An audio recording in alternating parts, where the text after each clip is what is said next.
예. 자, 베들레헴에서 예수님의 성탄하셨습니다. 맞죠? 예, 베들레헴에서 예수님 성탄하셨는데, 그래서 베들레헴 지리적 위치를 볼 것 같으면은 어디 있어요? 바로 예루살렘 아래, 그렇죠. 약 예루살렘 아래에 남쪽으로요. 바로 거기서 욥바문이라는 곳이 있는데 욥바문에서 쭉 남쪽으로 내려가다 보면은 유대 광야 끝자락이에요. 거기에 약 한 8km에서 약 10km 정도 그 거리에 바로 위치되어 있는 지역이 바로 그러니까 바로 베들레헴입니다. 자, 베들레헴 뜻은 무엇인가 하면요. 베이트 레헴 해가지고 베이트는 집이란 뜻이고요. 베델 하면 뭐요? 하나님의 집. 베델은 하나님의 집이고 베들레헴 하면 뭐예요? 집이니까 베이트는 집이니까 레헴은 빵. 예, 그래서 빵집이에요. 근데 실질적으로 그 지역이 밀가루를 많이 생산해서 빵을 많이 만들어 먹는 지역이기도 하고요. 예, 그 다음에는 이 이제 그런데 아랍 사람들은요 히브리 말로는 이제 그렇게 말하냐 아랍 사람들은 또 뭐라고 말하냐면요 빵집이 아니라 고깃집이라고 그래요. 그래서 이제 발음이 비슷한데 그러니까 이제 아랍 발음하고요 히브리 발음하고 똑같아요. 비슷해요. 유사해요. 그러다 보니까 그것을 자기네들은 빵이라고 하지 않고 뭐라고 그래요? 고기라고 해서 고깃집이라고 하기도 해요. 그래서 이제 예수님이 이 땅에 오신 그것을 기념하면서 또한 베들레헴은 예수를 믿는 사람들이 상당수가 믿는다 했어요. 약 49%. 그러니까 거의 다 메시아로 받아들이는 사람들이 많아요. 그래서 실질적으로 예수님 오신 이 성탄에는요, 전 세계에서요, 지금 모여가지고, 그러니까 보통 예루살렘에 지금 이번에 성탄 트리가 만들어진 것이 무려 50m요. 놀라지도 않아요. 50m. 약 10몇 층입니까? 거의 17, 8층 높이로요. 거대한 성탄 트리를 해서요. 전 세계가 모이고요. 또한 탄생교회는 어떻게 했습니까? 인산인해 거기다 트리가 있어요. 그러면서 이게 전 세계 또 실황 중계하는 것은 이제 성탄 예배 중계는 어디서 하냐면요. 이제 보여드리겠습니다. 바로 여기가 이제 베들레헴 현재 지금 도시 모습입니다. 그래서 실제로 저 언덕 꼭대기 쪽에가 바로 예루살렘 탄생교회가 예수님 탄생교회가 있는데 바로 베들레헴 도시 이제 이런 환경들이 그래서 지금 베들레헴이요 굉장히 발전해요. 그리고 호텔들도요 어마어마하게 짓고 있고요. 하여튼 굉장히 활발하게 지금 도시가 바로 이렇게 건축으로 붐이 일어날 정도로 베들레헴이 지금 계속 저희가 이제 숙소를 저희도 이제 주로 바로 이제 베들레헴에서 숙소를 잡거든요. 이스라엘 가면요. 자, 이게 바로 예루살렘 베들레헴 꼭 예루살렘은 나와요. 베들레헴 예수님 탄생교회입니다. 탄생교회인데 이게 바로 누가 지었는가 하면요. 원래는 여기에 다른 산당이 있었는데 예수 탄생한 곳에 그래서 이제 로마를 기독교로 국교화하는 사람이 누구예요? 콘스탄틴 대제입니다. 이 콘스탄틴 이제 330년 콘스탄틴 대제가 국교를 해서 로마가 이제 전체 이제 기독교화가 됐는데요. 이제 그 어머니가 헬레나 여사입니다. 헬레나 여사가 약 340, 약 15년에 걸쳐서요 교회를 건축했어요. 바로 예루살렘 탄생 교회를 잘 지었지요. 그런데 지진이 일어나 가지고 이제 바로 이제 그것이 이제 좀 이제 유실이 되고 그것을 다시 이제 재건축한 분이 바로 이제 누스티아누스 황제 때인데 그때 바로 이제 531년경입니다. 그러니까 전 세계에서요 가장 오래된 바로 교회가 뭐예요? 탄생교회는 이게 가장 오래됐습니다. 예수님 탄생교회로서 이제 기념교로서 만든 것은 약 한 1500년 같이 됐으니까요. 가장 오래된 건물이고요. 그래서 이제 그것을 어떻게 건물을 건축했는가 하면 참, 그러니까 예수님을 어떤 이렇게 기리는 그런 모습이 있는데 바로 위에서요. 드론을 찍은 사진인데 무슨 모습이에요? 십자가 형태입니다. 꼭 이렇게요. 이게 실제 오늘날 현재의 모습입니다. 십자가 형태로서 예수님의 탄생을 기념하여서 만들어진 교회인데 무려 몇 년 됐다고요? 1500년. 약 1500년 같이 해야 되는 교회예요. 그런데 참이요. 이게 이제 여러 가지 쉽게 말해서 오스만 이제 쿠르트라는데 그 오스만 제국 때 또 그다음 페르시아에서 601년경에 침략을 했어요. 침략을 해서 그때 당시에 614년 페르시아 이제 바벨론이 쳐들어와 가지고요. 전체에 있는 이제 AD입니다. 이것은 BC가 아니라. 그러니까 전역에 있는 예루살렘을 비롯해서 교회는 싹 다 전소시켰어요. 없애버렸어요. 근데 여기도 이제 딱 이제 다 허물려고 이렇게 와서 들어와서 딱 보니까 신기한 걸 발견한 거예요. 제가 그 사진을 안 올렸는데 이제 그림을 그려놨는데요. 이제 여러 이제 그런 모습들을 다 벽화가 그려져 있어요. 그림의 액자들이 그려져 있는데 거기에 이 페르시아 사람들 옷을 입는 사람들이 경비하는 모습이 있는 거예요. 동방 박사들이 왔잖아요. 그래서요. 자기네들이 야 이건 아니다. 우리 선조들이 여기에 분명히 뭔가가 연관되어 있는데 우리가 여기를 허물면 되겠느냐.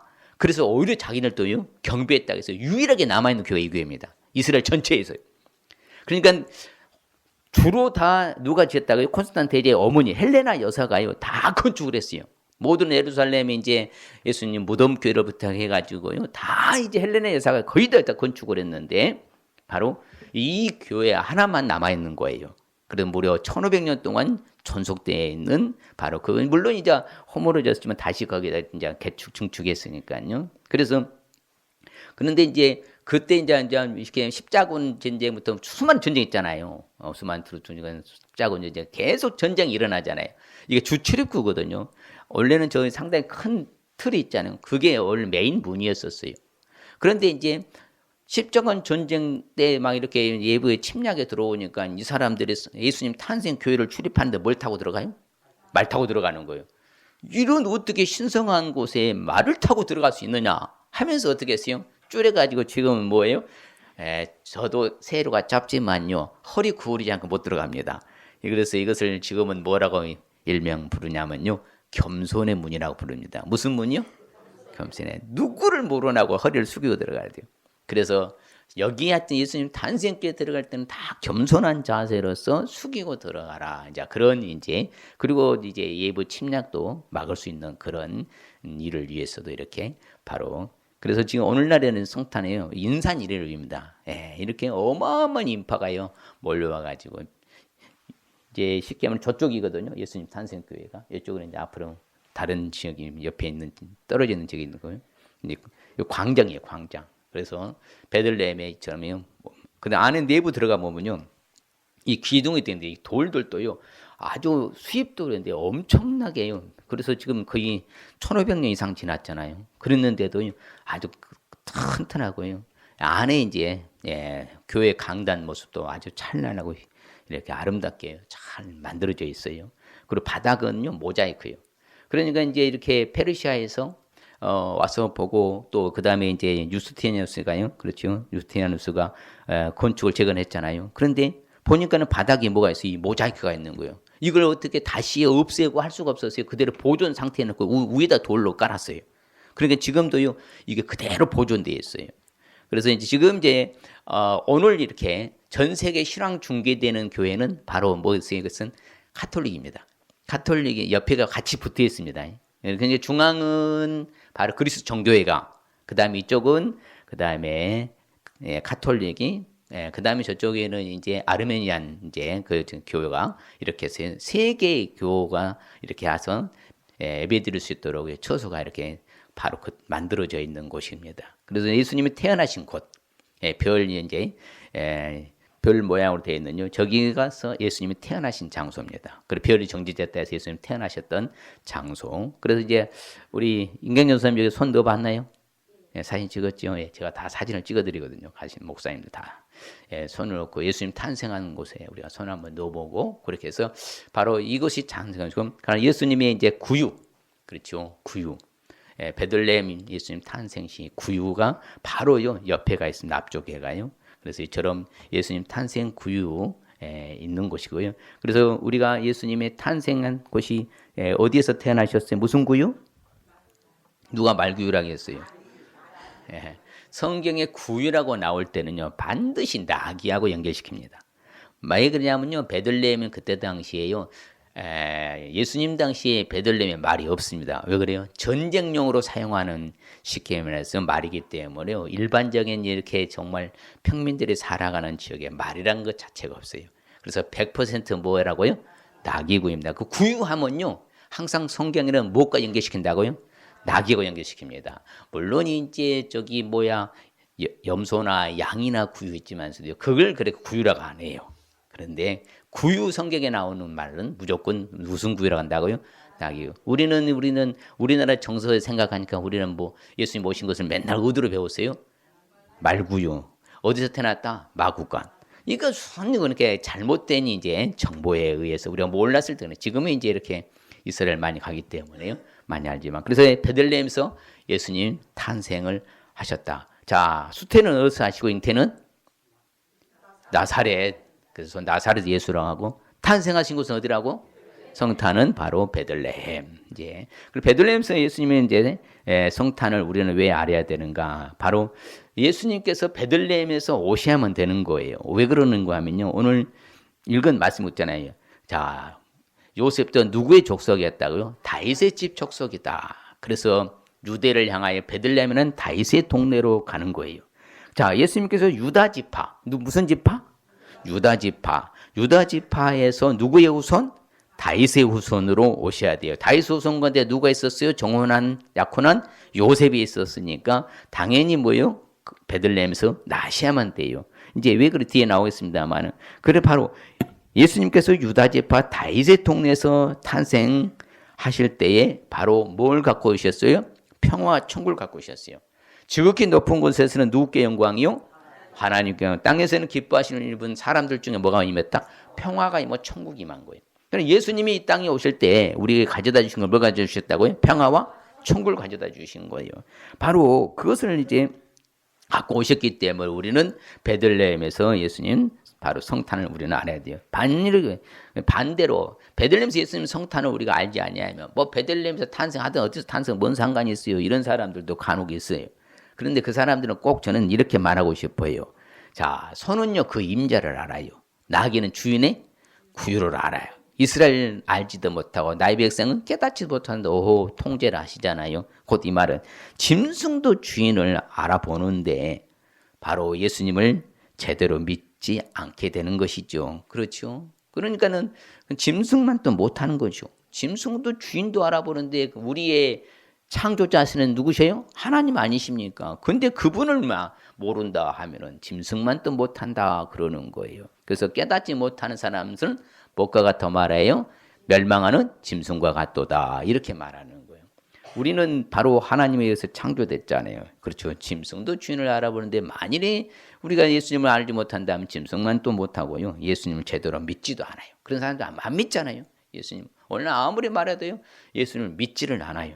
자, 그래서 나사렛 베들레헴에서 예수님 성탄을 알기 위해서는 그러면 우리가 구체적으로 어떻게 될 것인가? 바로 무엇보다도 바로 왜 베들레헴에서 예수님 성탄이 바로 돼야 되는지 하면요. 바로 하나님과의 관계가 화목하게 됨을 알아야 돼요. 바로 예수님이 이 땅에 딱 태어난 순간에 바로 오신 순간에 누구와 관계가 회복됐다고요? 하나님 관계 회복되는 거예요. 그게 화목이라는 거예요. 자, 그러면 화목 반대는 뭐예요? 불편한 거고 전쟁이고 그렇죠. 서로 간에 갈등이잖아요. 그런데 바로 예수님이 이 땅에 오심으로 말미암아 우리는 하나님 관계가 완전히 화목하게 된 줄 믿습니다. 그래서 우리는 천주교처럼 카톨릭처럼 신부에 가서 우리가 고위성 살 필요가 있어요, 없어요? 없는 거. 왜 그래요? 하나님과 다이렉트로 연결되기 때문에 그러는 거예요. 그러면 하나님 예수님을 믿지 않는 사람은요 절대 불가능합니다. 그렇기 때문에 예수님은 이 땅에 오셨는데 바로 하나님과 관계가 뭐하게 했어요? 화목하게 됐어요. 그래서 예수님이 호적하러 올라가니 마리아가 이미 잉태되었어요. 이미 호적하러 가고 이런 모든 거 잉태되고 하는 거 예수님 오신 것 자체가 누구와 관계가 화목하게 됐다고요? 하나님과 관계가. 그래서 우리는 주의 구원의 즐거움을 내게 뭐 해주시고 회복시켜 주시고 자원하는 심령 주셔서 나를 붙들어 주셔서 그래서 예수로 말미암아 화평의 복음이 우리에게 전달된 거예요. 그래서 우리는 이제 늘 화평한 자세 태도가 된 줄 믿습니다. 예수 그리스도로 말미암아 하나님과 이제 뭘 누려야 돼요? 화평을 누려야 된다. 그러니까 우리는 의롭다 하심을 입었잖아. 맞습니까? 의롭다 하심 받았어요. 그러면 이제 예수를 통하였었잖아. 말미암아. 그러면 하나님과 화평을 누려야 돼. 누려야죠. 왜? 하나님 우리가 화평이시니까. 원래는 하나님과 우리가 뭘 했었어요? 둘이었어. 나눠졌잖아요. 왜? 하나님께 갈 수가 없으니까. 원수됐어. 그 논수됐던 이 모든 중간에 담을 다 자신의 육체로 담보했다고요? 허물으셨어. 그걸 하나님 앞에 다이렉트로 갈 수 있는 길을 열어주셨어요. 그래서 우리는요, 예수를 통하지 않고는 그 누구도 천국 갈 수 있다 없다? 착한 일 한다고? 좋은 일 한다고? 예? 이단 교주 믿는다고? 절대 불가해요. 이게 참 안타까운 거예요. 본질을 놓치고요. 그래서 여러분이요, 본질을 모르고 형식과 내용만 알았거든요. 안 되는 거예요. 그러니 예수 외에는 하나님과 화평과 화목할 수 있는 길이 있다 없다? 없습니다. 모든 계명의 율법도 싹 폐하셨어요. 왜? 바로 자기 안에서 한 세 사람을 지어 화평하게 해주셨어요. 십자가의 피로 뭘 이뤘다? 화평을 이루었다. 이처럼요, 하늘에 있는 것들이 예수로 말미암아 자기와 화목하게 되기를 기뻐하셨다. 그래서 우리는 하나님과 화목하고 평안하면은 우리에게 복이 임할 줄 믿습니다. 할렐루야. 그럼 늘 여러분요, 부모 자식이나 마찬가지라 불편한 관계가 좋아요? 화목한 관계 좋아요? 가정이 맨날 싸우고 다투고 그냥 지지고 볶아야 됩니까? 화평하고 평안하고 화목해야 됩니까? 화평하고 평안하고 평안해야지요. 그래 안 그래요? 하나님 관계도 똑같은 거예요. 올리는 다 그거예요. 그래서 같이 볼까요? 곧 하나님께서 그리스도 안에 계시사 세상을 자기와 뭐하고 화목하게 하시며 그들의 죄를 그들에게 돌리지 아니하시고 화목하게 하는 말씀을 우리에게 부탁하셨느니라. 그렇죠. 예수 그리스도 안에 계시사 하나님. 그러니까 예수님을 통해서만이 세상을 자기와 하나님은 화목하게 만들어 주신 거예요. 그래서 우리에게 화목하게 하는 말씀을 부탁했어. 그러면 우리도 밖에 나가서 예수 전에서 그들로 하여금 어떻게 만들어야 돼? 하나님과 어떻게 화목하게 하는 일을 해야 돼? 안 해야 돼요? 해야 되는 거예요. 그렇죠. 십자가로 둘을 한 몸으로, 그렇죠. 하나님과 뭐하게 하려고? 화목해 하려고. 원수된 것 십자가로 소멸해 버리고. 그래서 우리는 이제 하나님과 화목한 관계가 된 줄 믿습니다. 그래서 우리는 예수님이 육체 죽으심으로 말미암아 이미 화목하게 됐어요. 그래서 우리는 이제 화목하게 되기를 기뻐하신 걸 믿으시길 바랍니다. 그렇죠. 하늘에 있는 것들이 그런 말미암아 하나님과 화목하게 되기를 기뻐하신다. 모든 것들이 그러는 거예요. 그래서 한번 읽어볼까요? 그는 우리 죄를 위한 화목 제물이니 우리만 위할 뿐 아니요 온 세상의 죄를 위하심이라. 오늘 성탄절에 예수님 오신 것을 정말로 맞다, 내가 믿는다, 그런 사람들은 죄 용서 받아야 못 받아요? 받아요. 아유, 예수가 뭔 상관이 있어. 제가 제일 성탄절에 가슴 아픈 뭐지? 우리나라가 유독 지금 심해졌어요. 성탄절에 예수 없습니다. 우리나라는요. 매스컴 봐봐요. 예수 이야기하는가. 석가모니 탄신할 때는요, 석가모니를 많이 이야기하는데요, 예수님 성탄한 탄생하는 예수 이야기 안 해요. 심각한 거예요, 이 매스컴들이, 미디어들이요, 지금요.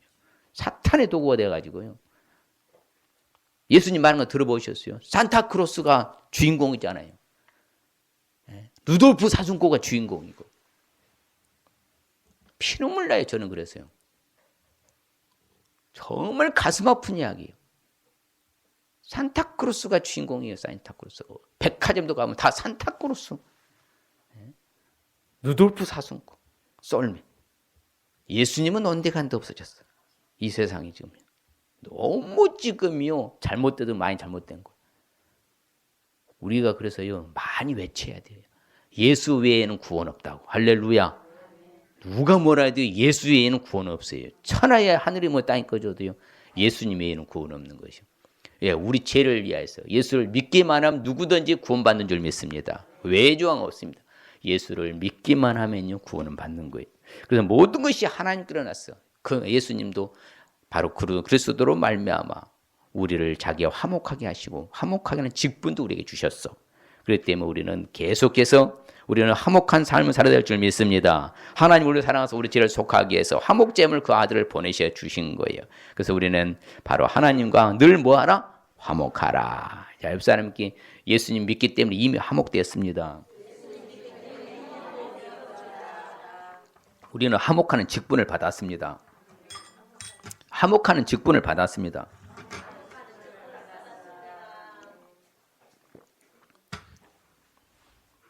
자, 그 다음에 베들레헴에서 예수님 성탄을 알기 위해서 어떻게 될까요? 바로 역사적인 사실을 증명했으면 해야 돼요.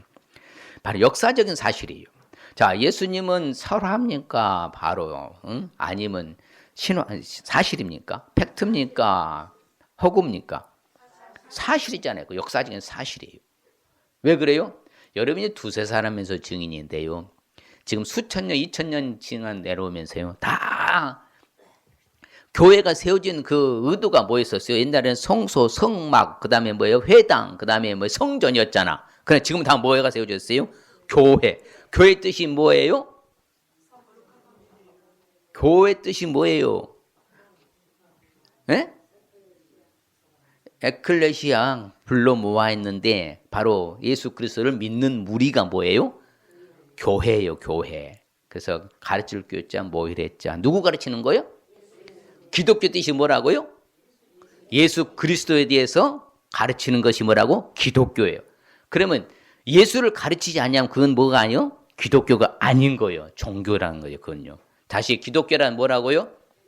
예수 그리스도를 가르치는 교가 기독교예요. 아시겠어요? 예. 그래서 교회는 바로 뭐예요? 에클레시아 불러 모았다. 예수를 믿는 무리가 모이는 무리를 교회라고 그러는 거예요. 그래서 예수를 가르치는 모임. 자, 그래서 예수님이 이 땅에 오신 건 역사적인 사실이요. 다 그래서 호적하러 가라. 왜 그래요? 왜 호적하러 가야 돼요? 예수님 어디서 출생해야 되기 때문에. 베들레헴에서 출생해야 되기 때문에. 어떤 예수로 불려야 되고 태어나셔서 난 후에 생활은 어디서? 나사렛. 그래서 무슨 예수라 부르고? 나사렛 예수라 부르고. 그러니까 법적인 절차에 의해서 그런 거예요. 법적인 절차. 분명히 법에 따라서 그렇죠. 역사적인 사실의 법에 따라서 그렇게 돼야만이 메시아로서 인정하는 거예요. 만일에 예수님이 베들레헴 태어나지 않고 나사렛 태어났다. 그러면 그건 메시아 아니에요. 왜? 법적으로 잘못됐으니까. 법이 인정 안 해요. 그러니까 예수님은 철저히 법적으로 역사적인 사실로서 정확히 진행하는 거예요. 그래서 모든 사람을 호적하러 각기 다 고향으로 왔어요. 자, 예수님의 육체적인 아버지가 누구였어요? 요셉이야. 요셉은 어디 지파? 유다 지파. 그 다음에 다윗의 후손이라고 나왔잖아요. 그래서 자기 고향으로 갔어요.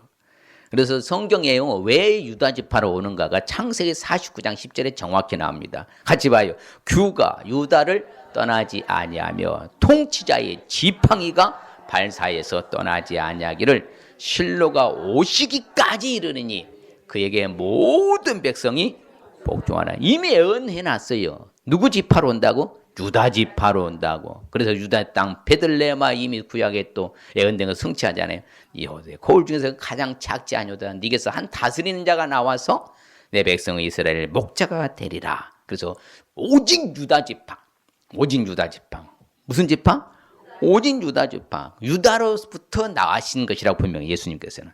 우리 주님께서는 어디로부터 나셨다고요? 유다로부터 나신 것이 분명하다. 이 지파. 그렇죠. 성경에 이르기를 그리스도는 다윗의 씨 유다 지파. 다윗의 씨 곧 다윗의 살던 마을 어디에서 나오리라?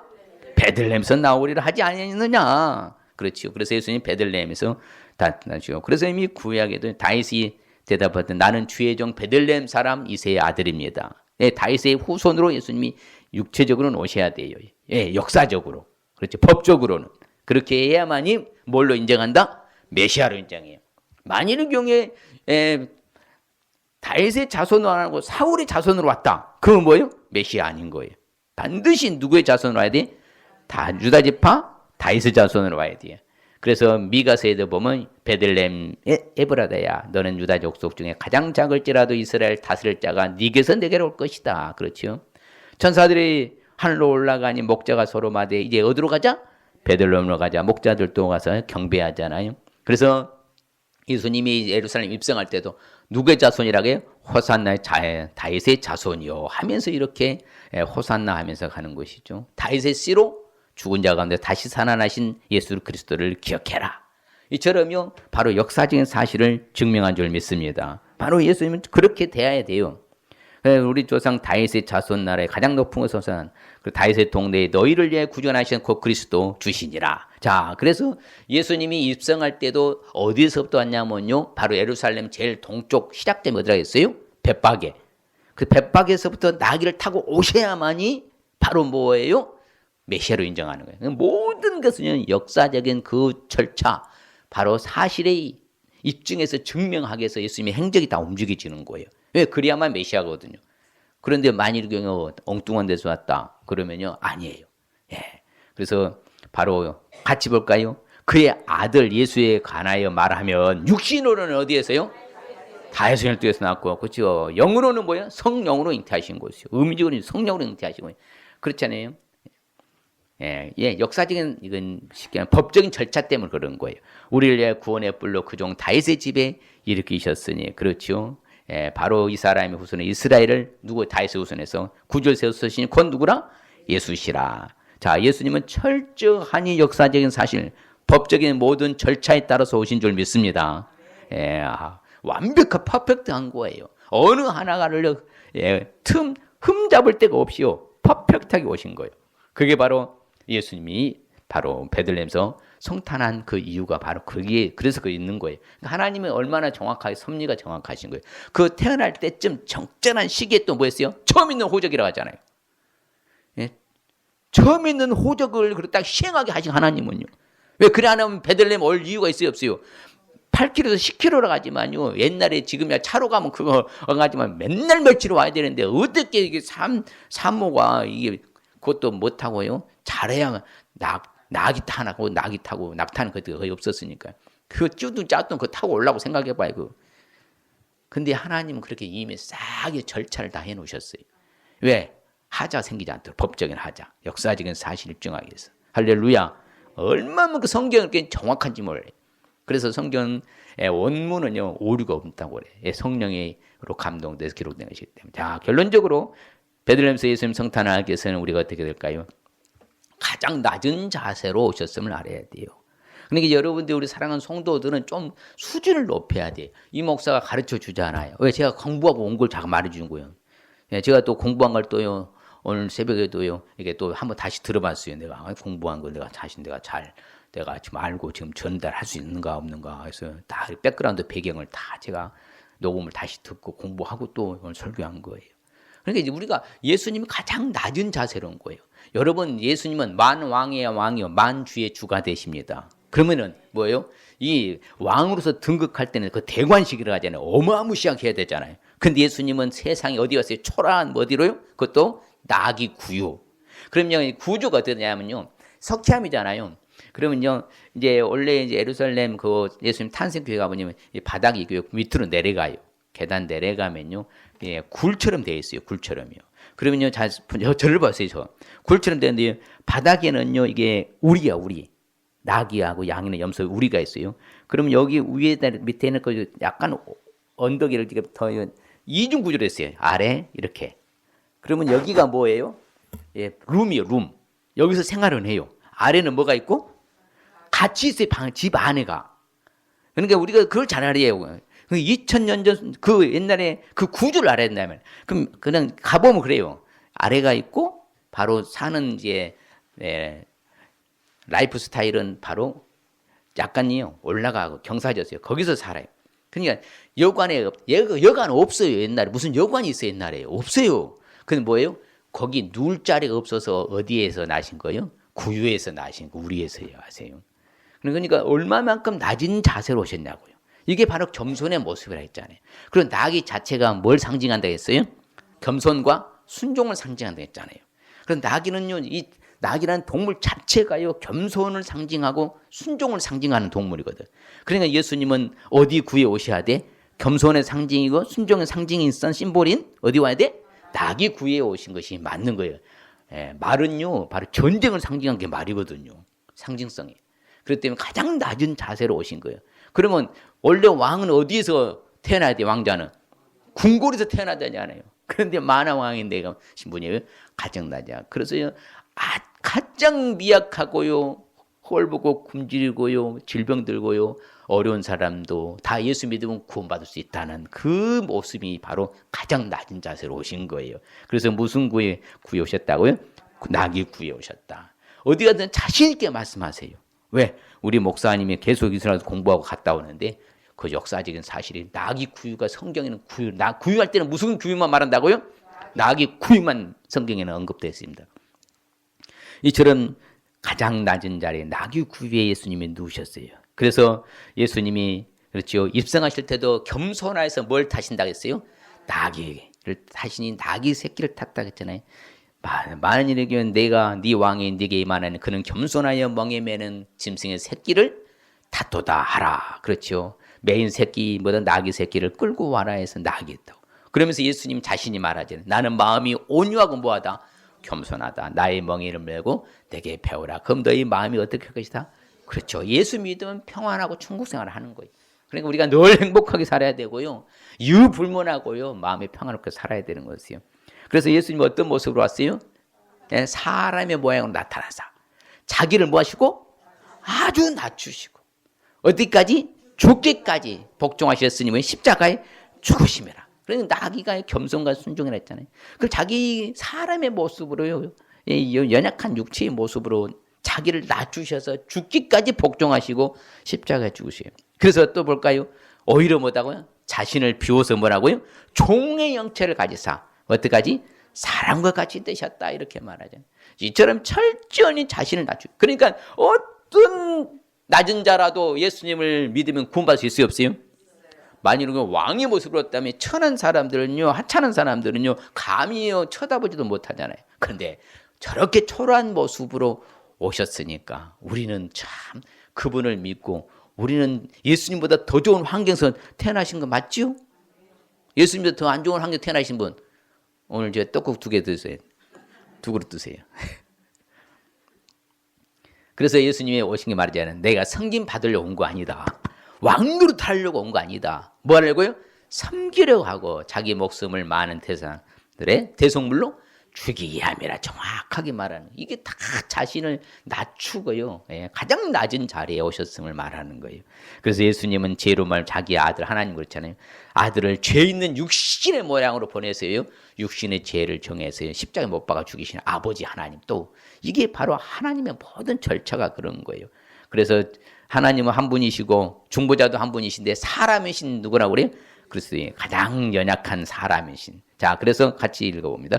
말씀이 육신이 되어 우리 가운데 거하심에 우리가 그의 영광을 보니 아버지의 독생자의 영광이요 은혜와 진리가 충만하더라. 그렇죠? 그 말씀 자체가 이 육신의 모습으로 오신 거예요. 그 하나님인 절대자, 전능자, 그 하나님이 세상에 육신의 모습으로 이 땅에 오신 이 가장 낮은 자리, 그 모습으로 오셨습니다. 그래서 하나님을 본 사람들 아버지 품속에 있는 독생한 홀로 나신 뭐요? 하나님이 인간의 모습으로 나타내 주셨다. 이처럼 예수님은 가장 낮은 자세로 오셨음을 믿습니다. 자, 오늘 말씀의 의미는 뭔고 따라합니다. 우리를 죄에서 구원하시기 위해서 직접 오셨음을 알라는 말씀입니다.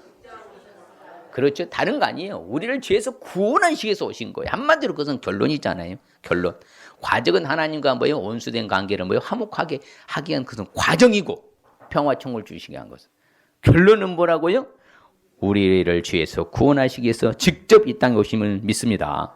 예. 자, 그럴 때 우리 주시는 축복 한번 볼까요? 만군의 하나님이여 우리를 회복하여 주시고 주의 얼굴에 광채를 비추사 우리가 구원을 얻게 하소서. 할렐루야. 그렇죠. 다시 봐요. 곧 우리가 원수 됐을 때에 그의 아들의 죽으심으로 말미암아 하나님과 화목하게 되었은즉 화목하게 된 자로서는 더욱 그의 살으심으로 말미암아 구원을 받을 것이니라. 아멘. 예수님을 통해서 우리가 구원을 얻게 되는 축복 받은 줄 믿습니다. 옆 사람이 예수님 때문에 구원 받았습니다. 앞뒤로 한번 해봐요. 자, 예수께서 대답하여 이르시되 엘리야가 과연 먼저 와서 모든 일을 뭐하리라? 그렇죠. 예수님 때문에 회복된 줄 믿습니다. 모든 일을 회복해 주시는 축복. 결론적으로 자, 그뿐 아니라 이제 우리로 화목하게 하신 우리 주 예수 그리스도로 말미암아 하나님 안에서 또한 즐거워하느니라. 그렇죠. 얼마나 감사합니까? 예수님 믿고 이렇게 여러분 행복하고 즐겁게 살 수 있는 거 아니에요?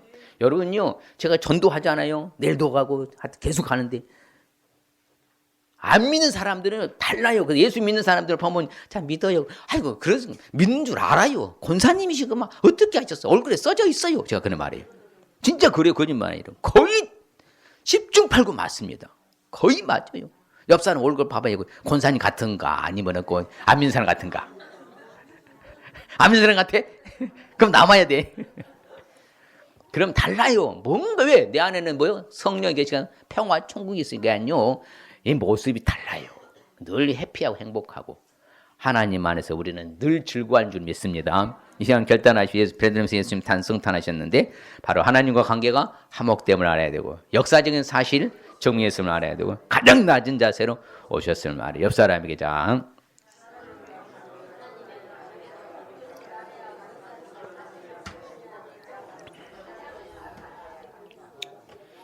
할렐루야. 예. 저도 이게 성탄에 이 본문과 처음 설교해 봤어요. 그래서 아주 저도 은혜 받았어요. 예, 아주. 자, 하도 성탄은 뭐 너무 짧으니까 뭐 설교하는 맨 그 설교 같아가지고 바꿨어요. 베들레헴 성탄은 뭐라고? 우리가 거넣게 되는 축복, 모든 일을 회복해 주는 축복, 하나님 안에서 즐거움의 축복. 할렐루야.